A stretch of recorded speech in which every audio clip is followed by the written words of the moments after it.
जनता दुखी है, बहुत आक्रोश है। भारतीय जनता पार्टी की सरकार में एक भी काम लोगों के नहीं हो। कार्यकर्ताओं का मानना है उनके कि बगैर पैसे के हमारी सरकार में काम नहीं होता। माननीय मुख्यमंत्री जी अपने संगठन की और खुद की व्यवस्थाएं दिखवाएं कि आदमी नाराज होकर आपसे क्यों अलग हो रहा है, कांग्रेस के लोग आपके पास जुड़ने क्यों नहीं जा रहे हैं। ये चिंतन का विषय है। झूठ बोलने मन से कुछ ही बोलने में चुनाव पार्टी के अंदर की घबराहट बताती है कि जमीन नीचे कमजोर हो गई, इसलिए बड़े नेताओं चुनाव लड़ा रहे हैं। अगर आपको हमारा किया गया काम पसंद आ रहा है तो चैनल को लाइक, शेयर, सब्सक्राइब जरूर कर दें। मध्य प्रदेश के विधानसभा चुनाव अब अपने पूरे सवाबों पर हैं और इन चुनावों को लेकर हर तरफ तैयारियां हैं। हर कोई चर्चाओं में आना चाह रहा है, लेकिन इस वक्त टीएनटी की मौजूदगी है तेंदुखेड़ा विधानसभा क्षेत्र में, जहां के विधायक अपनी सक्रियता के कारण हमेशा चर्चाओं में बने रहते हैं। सर बहुत बहुत स्वागत है पहले तो आपका टीएनटी में। और पहला प्रश्न बड़ा एक फॉर्मल सा ये है कि ऐसा क्या है कि हम जहां से निकल के आ रहे हैं और जहां की तरफ जा रहे हैं हर जुबान पर संजू भैया का नाम है। जनता का इसलिए प्यार है, 20 सालों से लगातार हम उनके बीच में आते जाते हैं, लोगों से आत्मिक जुड़ाव हो गया। मैंने अभी तक जितने लोगों से भी बात की, सुबह जब मैं निकल के आया भोपाल से इस तरफ, जब आपके विधानसभा क्षेत्र में पहुंचा तो लोगों के मन में कोई इफ एंड बट का डाउट नहीं है। अगर आप चाय वाले से पूछते हैं और चाय पीने वाले से पूछते हैं, दोनों का एक ही जवाब है। तो मैं बस कम शब्दों में ये जानना चाहूंगा कि ये आपकी सफलता का राज यदि दूसरे नेताओं को पता पड़े तो आप क्या बताएंगे? जन सेवा का काम है। जो भी चुनाव लड़ते हैं सबको जनता के बीच में सहजता से उपलब्ध रहना चाहिए। जनता के काम जो आते वो करना चाहिए। अगर आप लोगों के बीच में रहेंगे तो निश्चित रूप में उनका प्यार आपके प्रति बढ़ेगा और आपके प्रति उनका समर्थन रहेगा।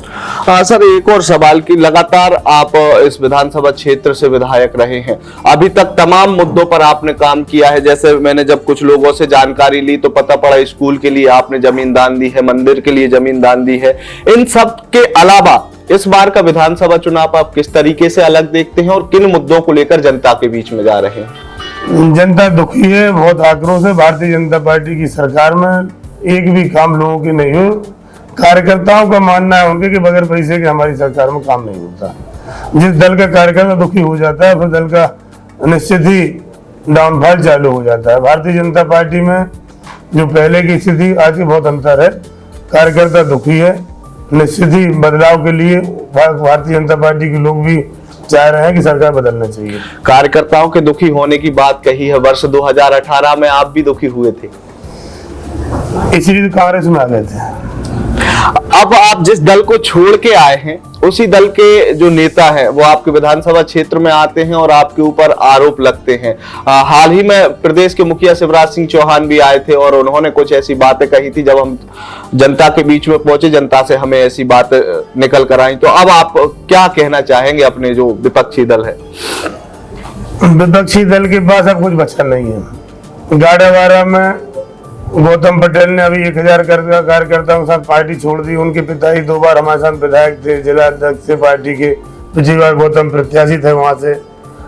विजय शंकर शर्मा जी ने पार्टी छोड़ी। एक ही यहाँ पर 2 जिलों में 2 भारतीय जनता पार्टी के लोगों ने पार्टी छोड़ी। ये दुखी नहीं हुए क्या है? माननीय मुख्यमंत्री जी अपने संगठन की और खुद की व्यवस्थाएं दिखवाएं कि आदमी नाराज होकर आपसे क्यों अलग हो रहा है, कांग्रेस के लोग आपके पास जुड़ने क्यों नहीं जा रहे हैं। ये चिंतन का विषय है। झूठ बोलने मन से कुछ ही बोलने में। पार्टी ने इस बार, भारतीय जनता पार्टी ने एक और बड़ा प्रयोग किया है। राजनीतिक पंडित इसे बड़ा प्रयोग बता रहे हैं, आप जैसे भी मानते हो। ये किस तरीके से देखते हैं कि जो साथ साथ यहाँ पर सांसदों को चुनाव लड़ाया जा रहा है, 3 केंद्रीय मंत्री हैं जिनमें से कई बड़े दिग्गज मैदान में उतारे हैं, आपके ही क्षेत्र में प्रहलाद पटेल जी को भी उतारा है, तो इससे कुछ चुनाव पर प्रभाव पड़ते हुए आप देख रहे हैं? अब ये भारतीय जनता पार्टी क्या स्ट्रेटजी क्यों न उतारा है, जो उनका काम है। हम लोग तो कार्यकर्ता पर आधारित काम करते हैं। हमारे सब कार्यकर्ता चुनाव लड़ रहे हैं। चुनाव पार्टी के अंदर की घबराहट बताती है कि जमीन नीचे कमजोर हो गई, इसलिए बड़े नेताओं चुनाव लड़ा रहे हैं।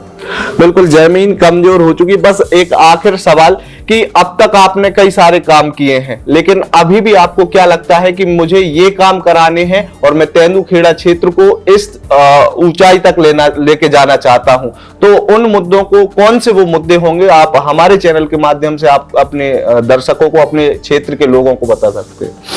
माननीय कमलनाथ जी मुख्यमंत्री बनेंगे तो निश्चित ही नरसिंहपुर छिंदवाड़ा की बॉर्डर लगी है, हमारे यहाँ पर मेडिकल कॉलेज भी खुलेगा, एग्रीकल्चर की यूनिवर्सिटी भी आएगी और कोशिश करेंगे जो उद्योग भी किसी पर आधारित हमारे क्षेत्र में लगे जिसमें लोगों को काम मिले, रोजगार मिले। तमाम अभी 20 सालों में भी ऐसा काम नहीं हो पाया इसको हम बोल दें कि सब कुछ हो गया, बहुत काम बाकी है, बहुत काम करना है अभी। बस एक आखिर सवाल कि अब तक आप बड़े बड़े मार्जिन से चुनाव जीतते हुए नजर आए हैं, इस बार कितने की उम्मीद है, कितने से जीत होगी? चुनाव जीतेंगे, ये नहीं कह सकते कितने से जीतेंगे। बिल्कुल, तो ये थे हमारे साथ तेंदुखेड़ा विधानसभा क्षेत्र से संजू भैया, जो कि एक लोकप्रिय विधायक हैं। उन्होंने हमें बताया कि भारतीय जनता पार्टी का कार्यकर्ता दुखी है और कार्यकर्ताओं की वहां पर सुनवाई नहीं हो रही। इस बार वे फिर से चुनाव जीतेंगे, ऐसा उन्होंने दावा किया है और जनता के मुद्दों को एक बार फिर विधानसभा तक लेकर जाएंगे। अंकित शर्मा, TNT भोपाल।